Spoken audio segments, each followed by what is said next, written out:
Please open your Bibles to Matthew chapter 9, verse 32 to 38. For those who are joining us for the first time, please get yourself a Bible. Matthew chapter 9, verse 32 to 38.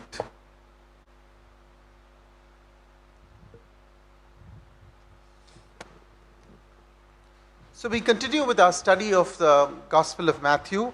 And as I've been saying to you, and I do at every Mass, I'd like to revise where we are, so that it just gets into our head. By the time we are done with this Gospel of Matthew, all those who are watching every day should be able to sing it literally in your sleep. You should know the scriptures by heart, at least the main titles. So Matthew's Gospel has 5 main discourses.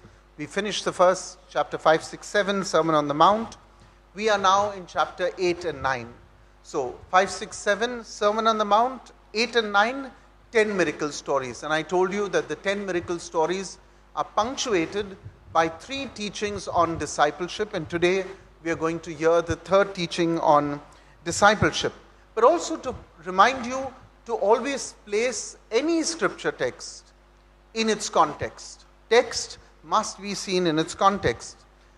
And we also look at not only the immediate context, but the historical context in which Matthew wrote. So Matthew, as I've been telling you, is writing to a community that has been tremendously persecuted. Remember, he's writing between the period between 80 and 90 AD.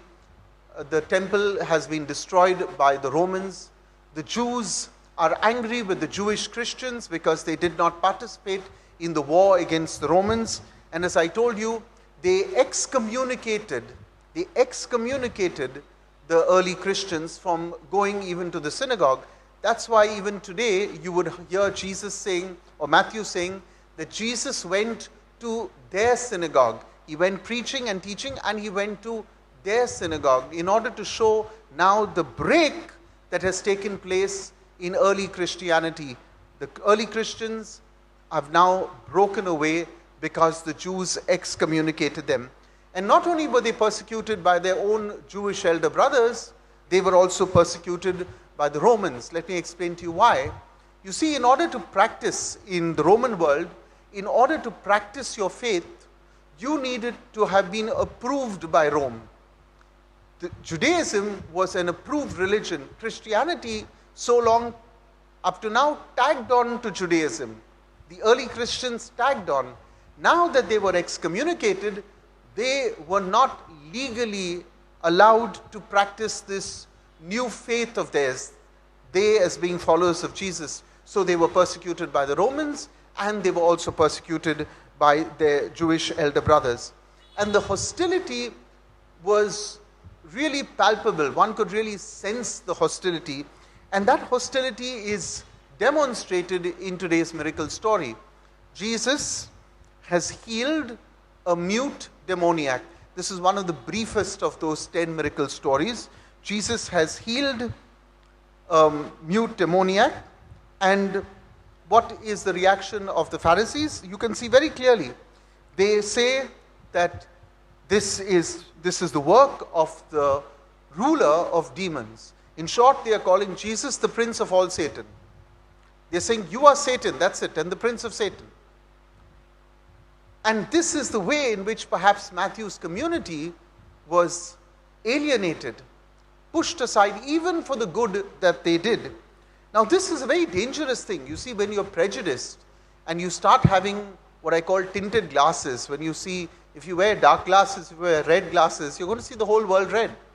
In order to see the world as it really is, you need to knock off your tinted glasses. The problem lies with us. We are very often prejudiced against just about everybody. Sometimes about other religions, people with sexual orientations, people who are poor, people who are whatever. Yes? Sometimes even among Christians. Mangaloreans are like this, Goans are that way, East Indians are this way. We are very prejudiced. And that prejudice prevents us from seeing the truth. What is the truth? You heard that at the end of that miracle story, there were 2 reactions. The people of Israel are amazed. Look at your Bible. They are amazed. Never before have we seen such things in Israel. This is what the people say. What do the Pharisees say? The Pharisees are a minority here, a small minority. And what do they say? This is the ruler of demons. Now, very often, I don't know whether you've experienced this, but people who are prejudiced are really 10% of your life. Think about it. Yeah, the people who always run you down are 10% of your life. Who do you give the most importance to? The 90% who love you and never tell you that they love you, or the 10% who hate you and make sure that you know about it? I have this rule called the 90-10. I learned this many years ago, that 90% of the people love you. They'll never tell you they love you. The 10% of the people in everybody's life, this is in everybody's life, the 10% of the people who don't like you will make sure that you know it. And the worst part is you pay all the attention to this 10%. Yeah? Just drop them like a hot potato. It's the easiest way. Now, I'm not saying don't listen to criticism. Criticism is a good thing. And if it is done in a healthy way, the other day I had a lady talking to me so beautifully. She differed with my views and I enjoyed the conversation. Charmaine, if you're listening to this, this was one of the most healthiest debates I ever had, or discussions I ever had with someone, because it was done in such a beautiful spirit of love, of understanding, of growing, not nastiness. Whenever somebody is nasty, you know that they are rotten from the inside. If somebody really loves you and they are concerned, they will express it beautifully. So the Pharisees could not see anything good in Jesus. What do? They start being nasty, and look how nasty they get. You are the prince of rulers. What are the general people saying? Oh, this is fantastic. We've never seen anything like this before. So Matthew is showing you the hostility that existed with the Jewish authorities versus the people of Israel who really loved Jesus. And he's also highlighting at the same time the great compassion of Jesus Christ. You'll hear of this compassion in contrast with the legalism of the Jewish authorities. Yeah? So these are transitional verses. These are very important because remember I told you that there are 5 great teachings of Matthew. We have finished Sermon on the Mount. Then you've got chapter 8 and 9, which are 10 miracle stories. And chapter 10 is a mission discourse. Jesus is going to send his disciples out on mission. These are transitional verses. St. Matthew wants to take you from the miracle stories into the mission. That's why he's going to talk about the harvest being great. So these transitional verses now are going to give the disciples a little bit of focus that we will see in chapter 10. But these transitional verses also show us the great compassionate heart that Jesus has. He is the Lord of the harvest. I like that. He is the Lord of the harvest. He is in charge of the harvest. He is the shepherd of his flock. And how does he treat his flock? He treats them with great compassion. So what he preached on the Sermon on the Mount in chapter 5, 6 and 7, Jesus now lives on the plains in chapter 8 and 9. What he preached on the Sermon on the Mount, he lives on the plains. He is this compassionate Lord. And because he is so authentic, people loved him. Now, because Jesus was so authentic, it showed. Yeah, he didn't have to pretend. It showed. And he now challenges us, as he did with his disciples, to also be authentic in our living. The second thing that Jesus does is he also sets the bar very high. Yeah? Jesus doesn't call Christians to be mediocre. We are very happy sometimes with mediocrity. I don't know whether you've noticed this, but I've asked a lot of young people, why is it that you don't come to church programs that we've held? Beautiful. Many of our churches have such fantastic church programs. We are begging young people to come.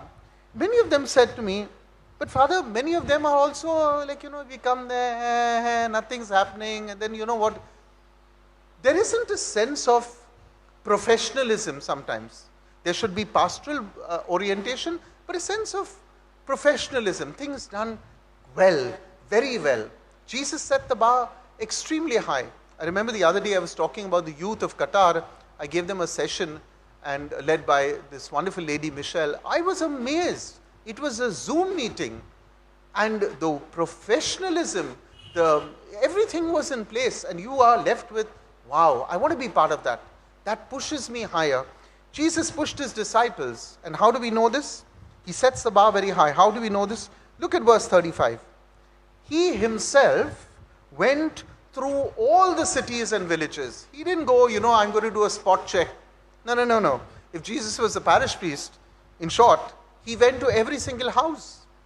Every single, the word is, he went through all the cities, all. He didn't leave a single one. He set the bar very high for pastoral work, for mission. Second, what was the mission? Look at your Bible, verse 36.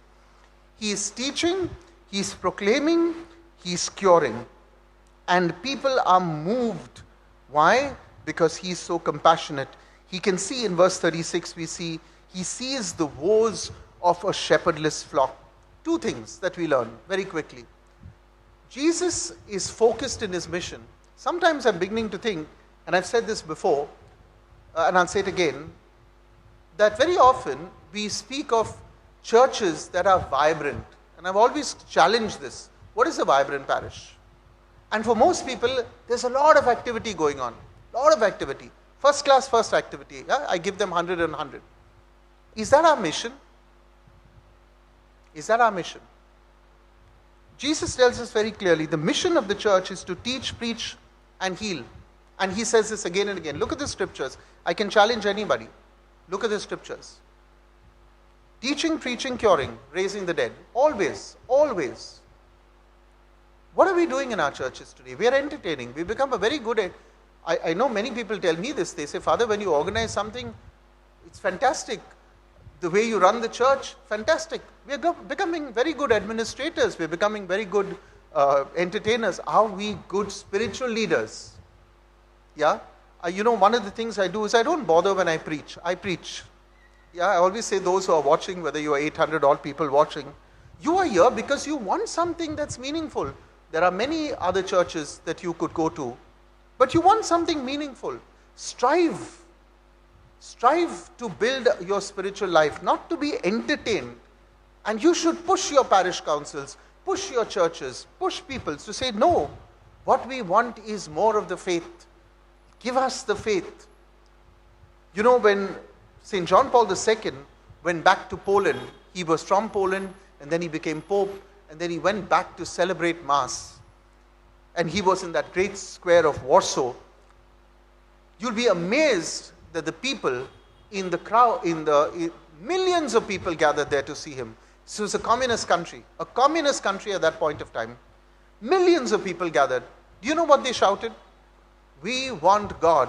We want God. They said this relentlessly. We want God.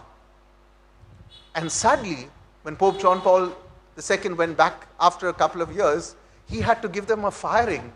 He said a few years ago, you wanted God, now look what you become. Yeah? When you're deprived of something we wanted so badly, when we get so much of it, we fail to understand. Jesus set the bar extremely high for mission and for pastoral work. But as I said, he was not just a great organizer. He recognized that their Jewish leaders had failed to be true shepherds. If you look at Matthew chapter 7, verse 15, he warns them. He says, your leaders who come to prophesy are really wolves in sheep's clothing. Compare this to Jesus. What kind of a pastoral leader is he? The word that is used in your scriptures, that he is compassionate. His heart really bled. The word in Greek is splashtezain. And it is derived, now listen to this. What is the meaning of this word?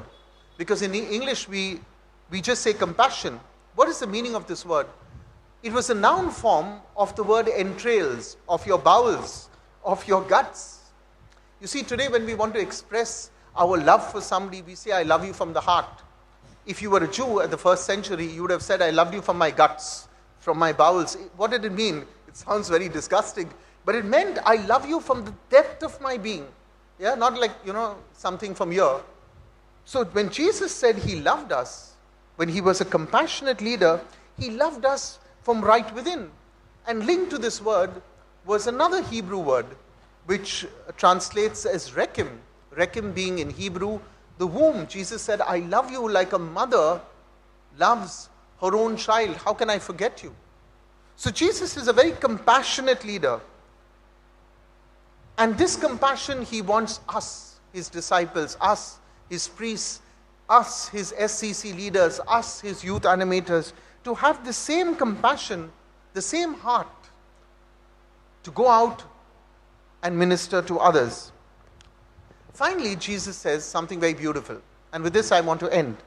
He says, pray therefore, pray to the Lord of the harvest. Pray. You see, many things, in fact, most things are wrought by prayer. And that is why Jesus is saying, you do the hard work you are doing, but if it is not accompanied by prayer, then it doesn't work. The mission is just going to fail, because then it doesn't become about the Lord of the harvest, it becomes all about you. It's all about you. And that's when you begin to fail. Nothing starts working. Yet, who is the answer to our prayer? Because very often we are praying. As we heard, Jesus says, pray to the Lord of the harvest.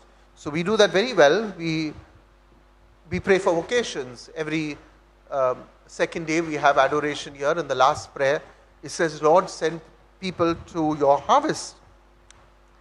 We are always praying for someone else's son to become a priest. Whenever we ever prayed for our own children to become a priest, and immediately a lot of people say, no, my son is going to become a doctor. My son is going to become a lawyer. Yeah, but somebody else's son we will pray for. It's not working. In asking his disciples to pray to the Lord of the harvest, Jesus wants his disciples to be the answer to their prayer. He is not saying pray for somebody else. He is saying, can you pray for yourself also? That you answer the call of God. Because unfortunately today in the church we have more supervisors and very few laborers.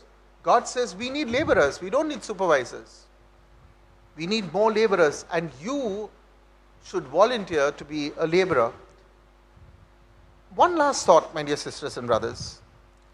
Because the harvest is plentiful, the laborers are few, and that is reflected so much today in vocations. We don't have vocations. When I became a priest 20 years ago, we were 5 of us ordained. Years ago, we used to have 20, 25 being ordained. You can imagine with every passing year, the gap, the difference is widening. At one time, we would have 5 and 6 priests in a parish. Today, we are down to 2, and 2 having to do the same work, if not more, because the nature of pastoral work has changed and grown so much that the demand on priests, and that is the reason why you can see so many priests just falling down, dying like flies. In the last couple of days, 4 priests in India have committed suicide. We don't know why. There's a nice article written by Chotabai, but read it if you get. Priests committing suicide. A lot of them getting heart attacks, many of them falling sick. By the time they are 50, like me, you've got 2 Bell palsy attacks and God knows what else is coming your way. Why?